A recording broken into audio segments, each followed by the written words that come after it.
જો ને આ ઝાડવાને પાણી કેવી રીતે પાય છે, જાણે તો તૂટી જવાના હોય એમ. આ નાનો એવો ઓટલો છે તો ક્યારની કચરું કાઢે છે. આ હાવણી તૂટી જાય ને એ પ્રમાણે કરે છે. આ જલ્દી કામ કરે ને તોય સારું, એને કામ સોંપી દઉં. ભગવાન ક્યારે એનું કામ પતાવશે? આ દેરાણી આ ભાવમાં ભલે દીધી હો, આવતા ભાવમાં તો દેતો જ નહીં. આ જલ્દી ઓટલો વાળે ને તો સારું. આ બીજું કામ તો સોંપું ને હું નિરાતે આરામ કરું. ટાઢી મારી હાળી.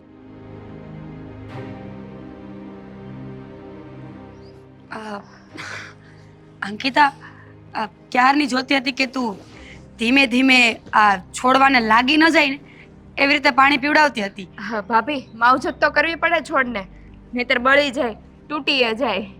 માવજત કરવાની હોય, સાવે ને પોપલાવાના ન હોય ને. ભાભી, હું જોતી હતી અડધો કલાકથી નાનો અમથો ઓટલો વાળો છો, ક્યારનું બધું વળાઈ ગયું હોય. તો તું વાળી નાખ ને. આમ પણ હા, મને છે ને આજે ચક્કર બહુ જ આવે છે. હું ક્યારની વિચારું છું કે મસ્ત મજાનું લીંબુ શરબત પીવું, ફૂલ એસી ચાલુ કરું અને થોડી વાર સૂઈ જાઉં, બસ થોડી વાર. હું ધીરે ધીરે છોડને પાણી કેમ પાતી હતી તમને ખબર છે? શું કામ? મને ક્યારનું એ પેટમાં દુખતું હતું. આ મને થયું કે તમે કચરું કાઢી નાખો ને તો હું તમને કહું કે આ છેલ્લા 2-3 છોડને પાણી પાવાનું બાકી છે ને તો તમે પાઈ દેજો, અને આ ફળિયું વાળવાનું બાકી છે. તો હું તને કહી રહી છું ને કે મને ચક્કર આવે છે. આટલા તડકામાં કામ કરીશ ને તો વધારે ચક્કર આવશે મને. ક્યાં તડકો છે? તડકો તો હવે રહ્યો જ નથી, વયો ગયો છે. હા, એક કામ કરું ને, લીંબુ શરબત પીને પછી કરી નાખજો ને. મને પેટમાં દુખે છે. બનાવ, તારા માટે બનાવ ને મારા માટે બનાવ 4 ગ્લાસ. પેટમાં દુખે છે, કેમ બનાવું? તમને ખાલી ચક્કર જ આવે છે. ચક્કર આવતા આવતા ગેસ ઉપર પડી તો? ગેસ ચાલુ હશે ને તો ભડાકો થઈ જશે. પણ ગેસ ઉપર કેમ પડો? પ્લેટફોર્મની ઉપર ગેસ હોય. હા, તો માથું નમી ગયું હોય તો? ભાભી, કરવું નથી એમ કહી દે ને અંકિતા. કહ્યું ને 4 ગ્લાસ લીંબુ શરબત બનાવ, 1 તારો 3 મારા. પછી તને પેટમાં નહીં દુખ્યો ને મને ચક્કર પણ નહીં આવે. આ ગધેડાને તાવ આવે એવી કેમ વાતો કરો છો? અરે પણ ગધેડાને તાવ આવે તો તારે શું? એ વાત સાચી, મારે શું? પણ મારાથી છે ને હવે કઈ કામ નહીં થાય. કેમ? કે મને બહુ પેટમાં દુખે છે, તમને કીધું તો ખરા. ચુઠ્ઠી છે 1 નંબરની. જેને પેટમાં દુખતું હોય ને એ આટલી વાત કરી જ ન શકે. એ તો પેટ પકડીને ક્યારનો સૂઈ ગયું હોય. જો તો પેટ પકડીને જ ઊભી છું ને, અને જેને ચક્કર આવતા હોય ને એ એટલી વાર ઊભા ના રહી શકે. ક્યારના પડી ગયા હોય, ટળી ગયા હોય અહીંયા. તારે તો એટલું જ જોઈ છે ને કે હું પડી જાઉં, મારું માથું ફૂટી જાય. ના ના, તમે પડો ને તો મને મંજૂર જ નથી. આ ઘરના કામ કોણ કરશે? મારા ભાગનું તમારે કરવું પડશે ને. અત્યારે બહુ પેટમાં દુખે છે. જા બહાર નીકળ, ઘરની બહાર. ના ના, હું શું કામ ઘરની બહાર નીકળું? પેટમાં દુખે છે ને તો જા તારા મમ્મીના ઘરે જતી રહે 2-4 દિવસ. પેટમાં મટી જાય ને પછી આવજે. ત્યાં શું કામ જાઉં? હું અહીંયા રહીને મારા બેડરૂમમાં આરામ ના કરું? ઓ પ્લીઝ, હા, બેડરૂમમાં નહીં જવા દઉં જ્યાં સુધી ઘરના કામ નહીં થાય ને ત્યાં સુધી. ભાભી, તમને ચક્કર નથી આવતા? અરે હા, તારી માથાકૂટમાં તો ચક્કરે ભૂલાઈ ગયા મને. ચક્કર ભૂલાઈ ગયા કે નથી આવતા? ભૂલાઈ ગયા. બકબક કરમાં વધારે પડતું. મોટી છું ને હું તારા કરતા. જ્યારે હોય ત્યારે સામે લવારો કરે છે. મોટા હોય તો મોટા ફાંકા મારવાના એવું? ના ના ના ભાભી, હા તો એમ જ બોલી ગઈ ખાલી. મને સાચું કહું છું, બહુ પેટમાં દુખે છે. ભગવાન કરીને પેટમાં એટલું દુખે ને કે જીભડો સિવાય જાય. પેટમાં દુખે ને જીભડો કેમ સિવાય? નો સિવાય ભાભી. એટલે તો કહ્યું ને કે ભગવાન કરે. ભગવાન બધું કરી શકે. હા તો ભગવાનમાં બહુ હિંમત હોય. હા, મોઢું દુખતું હોય તો મોઢું બંધ થાય, પેટમાં દુખન થોડું બંધ થાય. આમ જો, આ પાણી જો ગામડાની બહાર આવે છે. આ બધું માંદણું છે ને તારી પાસે સાફ કરાવીશ, યાદ રાખજે. મને તો પેટમાં દુખે છે, મારથી કઈ થાય એમ નથી, કહી દઉં છું. હા તો જા. મને ચક્કર આવે છે, માથું દુખે છે, પેટમાં દુખે છે, હાથ પગ દુખે છે, ખબર નહીં શું શું. હમણાં માથું દુખતું હતું ને અત્યારે એટલું બધું દુખવા માંડ્યું? તો ભલે ઢોળાય, મારે શું? આ માંદણું છે ને એ તો તારે સાફ કરવું પડશે.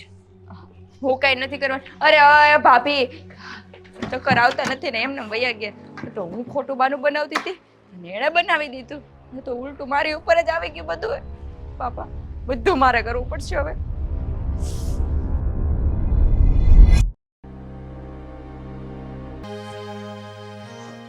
ગુડ મોર્નિંગ ભાઈ.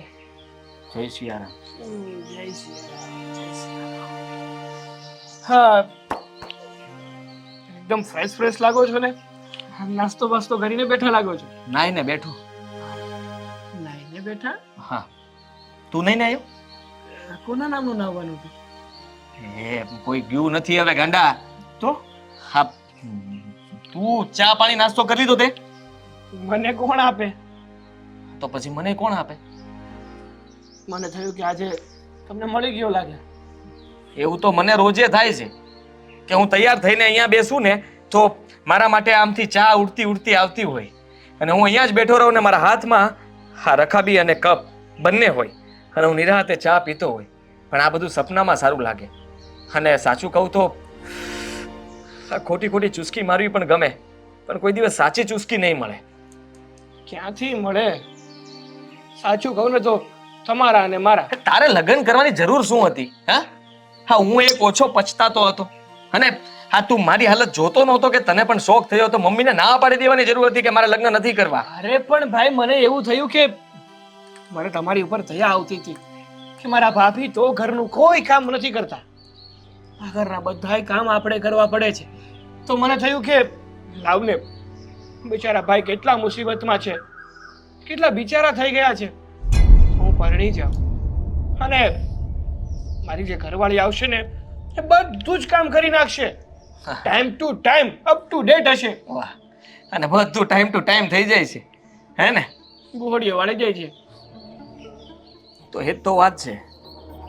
સારું મને પણ એમ હતું કે તારા લગ્ન પછી અંકિતા બહુ તો ઘરના કામ કરશે ને, પણ ના, એ તો બરાબર તારી ભાભી ઉપર ઉતર્યા. હા જેવું એ કરે છે એવું જ તે એ શીખે છે. બંને સામ સામે જ્યારે આવી જાય ને મેદાનમાં ત્યારે તો આપણા બેનો વારો પડી જાય છે. આ ઘરના કામ એ લોકોને કરવાના હોય કે આપણે? મને એ જ નથી સમજાતું. ઘણી વાર તો એમ થાય છે કે આપણે એને પરણીને નથી લાવ્યા, એ આપણને પરણીને લાવ્યા હોય. હા આપણું સાસરું હોય અને ઘર જમાય હોય એવું લાગે છે. હા સાચું કહું ને તો મારા તો હાથ પણ દુખે છે અને કમર પણ દુખે જ ને. મારા પણ હાથ પગ દુખે છે. હા આખો દિવસ ઓફિસનું કામ કરવાનું અને ઘરે આવીને એમ થાય કે ઘડીક નિરાતે બેઠીશું, કે ઘરે કામ ઊભું જ હોય. સાચું કહું તો હા આપણી વિકટ પરિસ્થિતિ આપણને બેને જ ખબર છે. આજુબાજુવાળાને કુટુંબ પરિવારવાળાને કોઈને કાંઈ ખબર નથી કે આપણી સાથે શું થાય છે. હા બંધ દરવાજે આપણી સાથે બહુ ખરાબ થઈ રહ્યું છે. હા અને ભાઈ તમને એ ખબર છે કે આ મારી ભાભી અને અંકિતા હે નંબરની શાણી છે. આપણી સામે એવી રીતે રહે છે કે આપણે આ ઘરના ગુલામ હોય અને એ ઘરની માલકીન, અને બહાર તો એવી રીતે રહે છે કે ઘરના બધા જ કામ તો એ જ કરતી હશે અને આપણને તો સ્વર્ગનું સુખ આપતી હશે. એકદમ સાચી વાત છે તારી. સાચું કહું ને તો મને પણ એમ થાય છે કે આપણા મમ્મીને એમ હશે કે અમારા બંને દીકરાના લગ્ન થઈ ગયા, કેવા શાંતિથી શહેરમાં રહેતા હશે અને એ ભગવાનને પ્રાર્થના કરતા હશે કે હાસ ભગવાન તે બધું સુખ આપ્યું. પણ માને ક્યાં ખબર છે કે દીકરાઓ દુઃખી થઈ રહ્યા છે. આટલું દુઃખ તો નરકમાં નહીં હોય, મને તો એવું લાગે છે. પણ હવે મને લાગે છે કે કડક થવું પડશે સાગર. આમને આમ આપણે જો ઢીલી ઢીલી રીતે વાત કરતા રહીશું ને તો આનું કઈ નિરાકરણ નહીં આવે. શું કરીશું? કડક થા, એક પુરુષ બન અને જેમ આ દરેક સ્ત્રીઓ ઉપર હુકમ ચલાવે ને એવી રીતે તું તારી પત્નીને ખીજા, હું તારી ભાભીને ખીજાવું છું. વાહ, મને યાદ છે, મને યાદ છે તમે કડક થઈ ગયા હતા. કડક થઈને શું કીધું હતું? હા પ્રથમ દિવસે મારા ભાભીએ શાક બનાવ્યું હતું ને તો જમતા જમતા 4 કાકરા આવ્યા હતા, તો તમે કીધું હતું કે કડક થઈને કીધું હતું.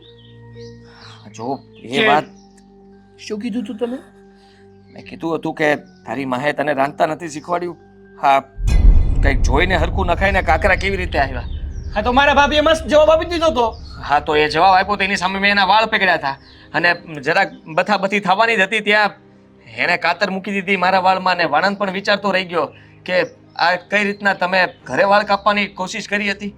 અને જો ને હા મારે તો આવું કરાવવું પડ્યું. એ જ તો વાંધો છે, એ જ મોખાણ છે કે આપણે કડક થવા જઈએ છીએ ને તો એ આપણી અવાજ કાઢી નાખે છે. હા પણ તું સાંભળ, હા મમ્મીને તેડાવી લે. તેડાવી લીધા. સમય આવી ગયો છે. હા હવે રહેવાતું નથી.